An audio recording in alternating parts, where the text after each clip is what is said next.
El gobierno americano inicia ola de redadas. Familias angustiadas se esconden de la migra. Es muy difícil salir a las calles. Y Donald Trump sigue en California. Insiste en que el muro lo pagará México y continúan las protestas en las calles. Se aviva la guerra entre carteles. 9 mutilados anuncian el presagio de un gran enfrentamiento. Liberan a periodista española secuestrada en Colombia. Insiste que fue retenida desde un principio en contra de su voluntad. Yo estaba haciendo un trabajo. Y alerta máxima, la superbacteria llega a los Estados Unidos. El aviso es claro, no tiene cura ni solución. Los científicos no saben qué hacer. Estas bacterias no responden a ningún antibiótico. En vivo, transmitiendo a todo Estados Unidos y el resto de América. Esto es Noticiero Cierre de Edición con Pedro Ferriz. Hola, ¿qué tal? Muy buenas noches, bienvenidos a Cierre de Edición. Les saluda con mucho gusto su amigo Pedro Ferriz. Comenzamos con la noticia que tiene con miedo a miles de indocumentados. Las amenazas de cacerías por parte del ICE ya comenzaron. Hilda Gutiérrez nos habla del inicio de este verano negro. Las amenazas del verano negro hechas por el Departamento de Seguridad Nacional ya comenzaron a cumplirse. Al menos 16 familias centroamericanas fueron las primeras en ser arrestadas en redadas de ICE en Houston, Atlanta, Charlotte y Dakota del Sur, en lo que parece ser el inicio de una de las más grandes e intensas cacerías contra indocumentados. La mayoría de los detenidos son madres con sus hijos menores, quienes fueron arrestadas en sus hogares y llevadas a los centros familiares de Daly y Carnes en el sur de Texas. Esto en espera de la deportación. Con mucho miedo porque es muy difícil salir a las calles, ¿verdad? Hacer cualquier cosa. La angustia de Noemí Vallejos, quien vive en Houston, es real. Según denuncian abogados, los agentes están usando métodos violentos como forzar las puertas de los hogares o detener a menores cuando van a la escuela, lo que está provocando angustia en miles de inmigrantes. Durante la última cacería registrada a finales de diciembre y principios de enero pasado, ICE arrestó a 121 familias. El gobierno de Barack Obama ya había adelantado que la cacería de centroamericanos que supuestamente ya no tienen recursos de asilo y que entraron por la frontera a partir del 2014 se realizaría en los meses de mayo y junio y que sería más extensa que la anterior. Hilda Gutiérrez, Noticiero Cierre de Edición. Tras el inicio de esta intensa operación por parte de ICE, fuimos en búsqueda de una familia en California que teme ser deportada. Rosa María Orbach palpó el miedo, la angustia de una indocumentada hondureña. Las redadas están destruyendo familias centroamericanas. Joana y sus seres queridos son un ejemplo, que regresar deportados a su país es ir a la muerte. Nosotros salimos huyendo porque a nosotros las maras nos extorsionaban con dinero, a mi esposo. Y nos hirieron, nos pegaron, a mí me pegaron 7 puñaladas y un tiro en mi pulmón izquierdo, a mi esposo lo balearon. Estas son las cicatrices que jamás se borrarán. Ella tuvo que desviar la mano del pandillero para que el puñal no llegara al corazón. Ahora, su esposo y sus 3 pequeños temen que toquen la puerta de su vivienda para llevárselos. Que de repente nos digan, los vamos a detener y los vamos a deportar. Y aunque esta familia lleva un proceso de asilo político, aún no se puede cantar victoria, porque el ICE ha dicho que las familias que llegaron en la crisis humanitaria del 2014 van a ser deportados. Este es el temor de las familias que viven en Los Ángeles. Y mi temor más grande es ser deportada. Tengo 4 hijos y tengo mucho miedo de volver a mi país. El Departamento de Inmigración ha dicho que va a continuar con estas redadas. Y los lugares en donde va a evitar estos arrestos serán iglesias, escuelas y hospitales. Desde Los Ángeles, California, soy Rosa María Orbach, Cierre de Edición.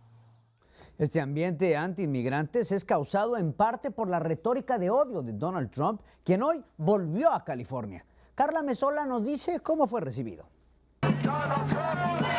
No es la primera vez que Donald Trump visita el estado de California, pero cada vez que aparece provoca el enojo de cientos de manifestantes y pone en alerta máxima a la policía de varias ciudades.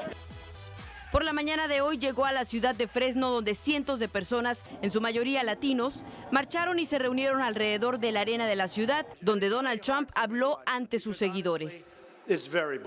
A medida que pasaban los minutos, los ánimos se iban caldeando en las calles, donde estallaron incidentes que amenazaron terminar de forma violenta. La siguiente ciudad donde se vivieron episodios de anarquía fue en San Diego, donde el magnate llegó la tarde de hoy. Grupos a favor y en contra del virtual candidato republicano se enfrentaron a gritos y hasta golpes. Sin duda, la presencia de Donald Trump en California despierta las pasiones y provoca la violencia, y probablemente estas imágenes se repetirán en lo que falta de la campaña presidencial. Informó Carla Mesola para Noticiero, cierre de edición.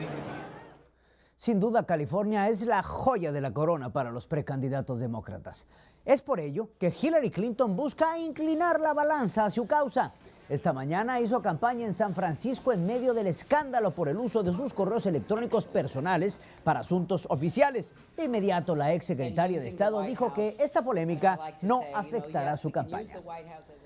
Mientras tanto, su contrincante político, Bernie Sanders, tampoco descansa y sigue conquistando a miles de votantes. Hoy estuvo en San Pedro, el puerto más importante de Los Ángeles, y ahí recibió la noticia de que el arrogante de Donald Trump ya no va a debatir con él porque, según Donald Trump, sería inapropiado medirse con el candidato que terminará en el segundo lugar. Mientras aquí aumenta el odio contra los inmigrantes, al otro lado de la frontera, cientos de personas esperan, ansían el momento adecuado para cruzar a los Estados Unidos. Vicente Calderón nos amplía. Las filas para entrar a California desde Tijuana se volvieron más largas y lentas que lo normal. Quiero ir a los Estados Unidos, hermano. Un repentino incremento de peticionarios de asilo congestionó el tránsito internacional por la garita de San Isidro. Yo no puedo decir que cómo yo voy a pasar, yo estoy aquí en la frontera, no sé. Niños y adultos esperan en el suelo y bajo el sol para presentar su caso a un agente de inmigración norteamericano. Entre los solicitantes de asilo político hay gente de diferentes nacionalidades, lo mismo de Haití que de diversos países africanos.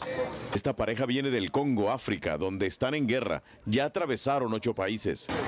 Este muchacho salió hace meses de su natal Haití, país que aún no se recupera del terremoto y los huracanes que lo devastaron. De mi familia soy yo que un poquito más mejor, ¿entendió? Porque toda mi familia son pobres. Pasaron penurias en su travesía, incluyendo abusos de autoridades en Centro y Sudamérica. Los inspectores tratan de procesar a estos grupos, donde también hay mexicanos. Si tienen éxito en su primera petición, entran en un proceso judicial y después pueden hablar con un juez. No hay información oficial, pero se habla de centenares. No todos llegaron juntos y no está claro por qué coincidieron tantos. El gobierno mexicano dio a los extranjeros una visa de tránsito, pero si los rechaza Estados Unidos, también tendrán que salir de México. En Tijuana, Vicente Calderón, Noticiero Cierre de Edición. Cambiando de tema, en la ciudad de Nueva York, miles fueron testigos de un aterrador episodio. Se trata de la caída de un avión en pleno río Hudson. Inmediatamente el departamento de la policía y la marina movilizaron botes para llegar hasta el lugar de la tragedia. Hasta ahora se desconoce el número de personas que viajaban en la aeronave y, por supuesto, se desconoce la identidad de las mismas. Este viernes fue un viernes histórico para el mundo. Por primera vez, un presidente en funciones visita la ciudad japonesa de Hiroshima. Barack Obama colocó una ofrenda en el museo donde se exhiben recuerdos del bombardeo atómico. Barack Obama expresó en su discurso que dice: encontraremos juntos la valentía para extender la paz y aspirar a un mundo sin armas nucleares. Y no se vaya, aún tenemos mucho más aquí en Cierre de Edición. Al regresar, el horrendo mensaje que le dejaron a El Mencho, el líder del cartel Jalisco Nueva Generación. Además, no hay perdón. La furia de la naturaleza continúa provocando muertes en Texas. También, noticia de última hora, termina la agonía para una periodista en Colombia. Más adelante, ¿serán señales del fin del mundo? Descubren la superbacteria que pone en peligro a la humanidad.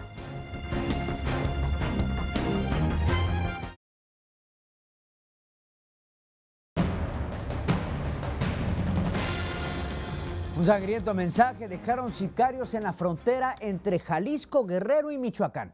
La zona, que es disputada por varios cárteles, se sacudió con el espeluznante hallazgo, como nos dice René Azcue. Vamos contigo, René. La sangrienta guerra por la plaza en Michoacán no termina. En las últimas horas fueron encontrados 9 cadáveres en las fronteras con los estados vecinos, 6 en la frontera con Michoacán y 3 en los límites entre Michoacán y Guerrero. Los cuerpos acribillados en la frontera con Jalisco fueron encontrados en una brecha entre La Barca y Zaguayo dentro de un taxi. Al parecer, las víctimas pertenecientes al cártel Jalisco Nueva Generación fueron cruelmente torturados y, para terminar con sus vidas, fueron decapitados por sus verdugos. Estas ejecuciones podrían ser el resultado de la guerra que dirige un sujeto identificado como el Metro y otro como el Pony, según Inteligencia Federal. Por el lado de Guerrero, fueron encontrados los cadáveres de 3 hombres brutalmente baleados en una camioneta blanca, y junto a ellos, armas de grueso calibre pertenecientes al cártel de los Cornudos, con una narcomanta acusando a sus víctimas y a otras personas de robarse los recursos de los municipios. La violencia va en aumento en esta región, que es el escenario de cruentas batallas por parte de distintas bandas criminales que buscan el control del corredor de las drogas. La lucha por dominar Michoacán no ha terminado y la sangre no dejará de correr hasta que los criminales terminen con los templarios y logren su objetivo. Para cierre de edición, René Azcue. Esta imparable violencia que vive México golpea también a Acapulco, Guerrero. 3 personas, todos de ellos hombres, fueron ejecutados y abandonados dentro de un autobús del servicio colectivo. Hasta el momento solo se sabe que las 3 víctimas eran choferes del servicio público. El caso está aún bajo investigación. Regresamos a Estados Unidos, donde las poderosas tormentas que caen sin cesar en Texas siguen causando víctimas mortales. 2 personas murieron en el condado de Washington y una más está desaparecida. Decenas de casas han quedado reducidas a escombros. Calles y carreteras están inundadas. Lo más preocupante es que sigue la alerta por el mal tiempo que parece no tener fin. Viajamos a Nueva York, donde se vivió otro tipo de guerra, la de las gorras. Nuestra corresponsal, Ángela González, nos dice que todo comenzó como una burla hacia Donald Trump y ahora nadie puede detenerla. Este activista mexicano en Nueva York está luchando su propia batalla contra la retórica de Donald Trump. Todo comenzó cuando estampó en una gorra de béisbol roja el siguiente eslogan: Make America Mexico Again, o hacer de América México otra vez, en una clara burla a la frase favorita del virtual candidato presidencial republicano: Make America Great Again, o hacer América grande otra vez. Lo que comenzó como una broma terminó siendo el principio de un negocio. Si es para que pierda Trump, pues trabajo todo el día, todos los días. Pero Jerónimo Saldaña no está solo en esta batalla de palabras. La senadora Claire McCaskill de Missouri puso la frase risky and reckless, o arriesgado y temerario, en una gorra roja como una parodia a la de Trump. Mientras que una empleada de la tienda Home Depot, Crystal Lake, llevó puesta una gorra con el eslogan America was never great, o América nunca fue grandiosa. La guerra de gorras es apoyada por muchas personas. La demanda es tan grande que Jerónimo ya ha vendido $15,000 en gorras, pero las críticas contra él no se han hecho esperar. Me dicen que soy un traidor contra Estados Unidos, me dicen que tengo que regresarme a México. Muy feas las cosas. Las ganancias de las ventas de estas gorras serán entregadas a la organización Mi Gente, que lucha contra el discurso racista de Trump. Desde Nueva York, Ángela González, cierre de edición. Y no se vaya, aún tenemos mucho más al regresar aquí en Cierre de Edición. Los primeros minutos de libertad de un mexicano encarcelado injustamente en los Estados Unidos. Además, los cárteles mexicanos trasladan su sangrienta guerra a El Salvador. También nadie está seguro en el planeta, la superbacteria que pone en peligro a todos.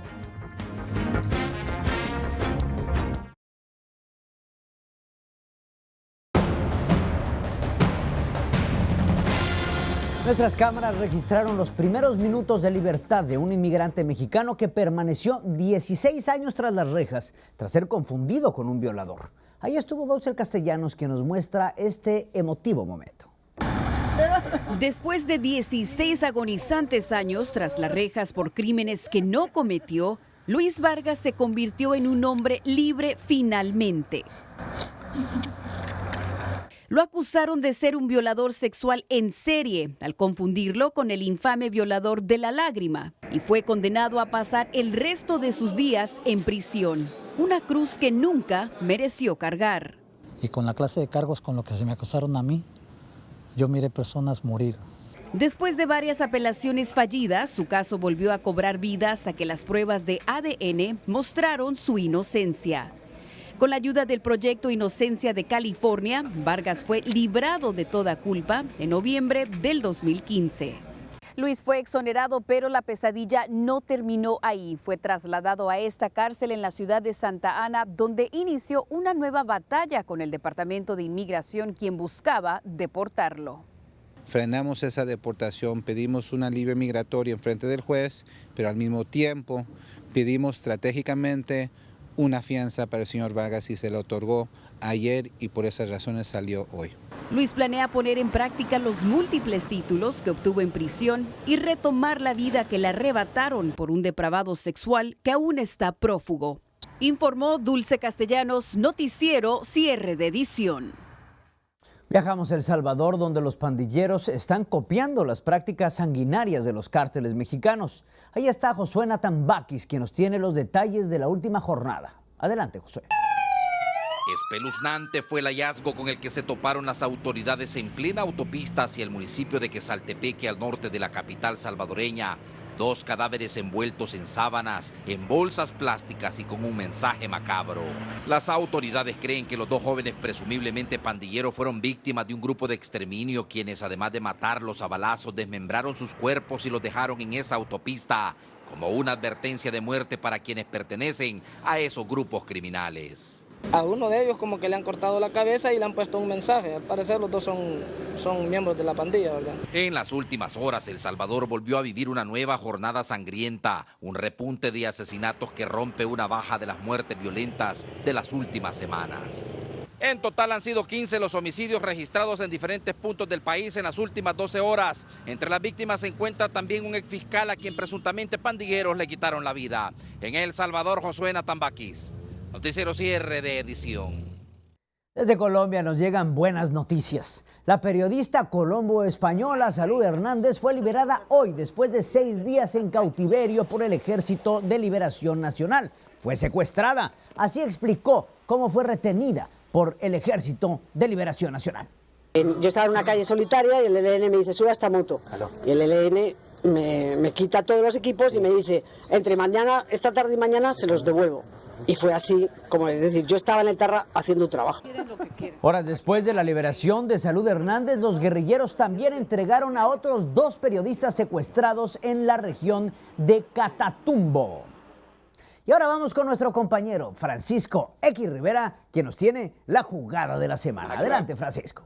Gracias, Pedro. La jugada de la semana nos lleva a la Ciudad de México, donde un humilde equipo ecuatoriano con apenas 5 años en Primera División, el Independiente del Valle, logró eliminar en penaltis al favorito Pumas de la UNAM en el mismísimo estadio de Ciudad Universitaria. La escuadra de Quito se confirma así como el equipo cenicienta de la Copa Libertadores, ya que antes se habían eliminado en octavos de final al campeón River Plate. El siguiente reto para ellos vendrá en semifinales ante otro grande de Argentina, Boca Juniors. Hasta aquí llegamos a la jugada de la semana. Pedro, regreso contigo. Y no se vaya, aún tenemos mucho más aquí en Cierre de Edición. Al regresar, los científicos se encuentran en alerta máxima. La muerte cabalga en una superbacteria. No se vaya.